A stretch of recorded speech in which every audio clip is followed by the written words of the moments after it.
ایک شخص نے ایک عالمہ خاتون سے نکاح کیا۔ شادی کے بعد خاتون نے کہا، چونکہ میں دین کا علم رکھتی ہوں اس لیے ہم اپنی زندگی شریعت کے مطابق بسر کریں گے۔ وہ آدمی یہ بات سن کر نہال ہو گیا کہ چلو بیگم کی برکت سے گھر میں دینی ماحول رہے گا اور زندگی احکاماتی الہی کے مطابق گزرے گی۔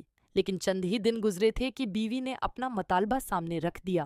دیکھیے، ہم نے شریعت کے مطابق زندگی گزارنے کا عہد کیا تھا اور شریعت کی روح سے بیوی پر ساس سسر کی خدمت واجب نہیں ہے، نیز شوہر کی ذمہ داری ہے کہ وہ بیوی کے لیے علیحدہ گھر، بیت الخلا اور باورچی خانے سمیت کا انتظام کرے، لہذا آپ میرے لیے الگ گھر کا بندوبست کریں۔ وہ شخص سخت پریشان ہوا کہ علیحدہ گھر کا انتظام تو ہو جائے گا، لیکن میرے بوڑھے والدین کا کیا بنے گا، ان کا سہارا کون ہوگا؟ اسی الجھن میں وہ ایک مفتی صاحب کے پاس پہنچا اور اپنا مسئلہ گوش گزار کیا۔ مفتی صاحب نے تحمل سے بات سنی اور کہا، بھائی بات تو وہ بالکل ٹھیک کر رہی ہے۔ شوہر بولا، حضرت میں آپ کے پاس مسئلے کے حل کے لیے آیا ہوں، فتوی لینے نہیں۔ مفتی صاحب مسکرائے اور مشورہ دیا، ایک طریقہ ہے، جا کر اپنی بیوی سے کہو کہ شریعت کی روح سے مجھے 4 شادیوں کی اجازت ہے، لہذا میں دوسری شادی کر رہا ہوں۔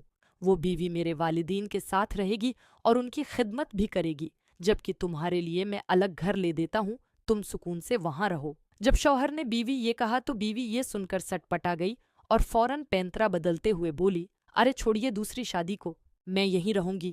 آپ کے والدین میرے بھی والدین ہیں اور ان کی خدمت تو اکرام مسلم کے ناطے ہم پر ویسے ہی لازم ہے۔ سبق تھوڑا وقت نکال کر علماء کی صحبت میں بھی بیٹھا کریں، کیونکہ ہر مسئلے کا حل گوگل کے پاس نہیں ہوتا۔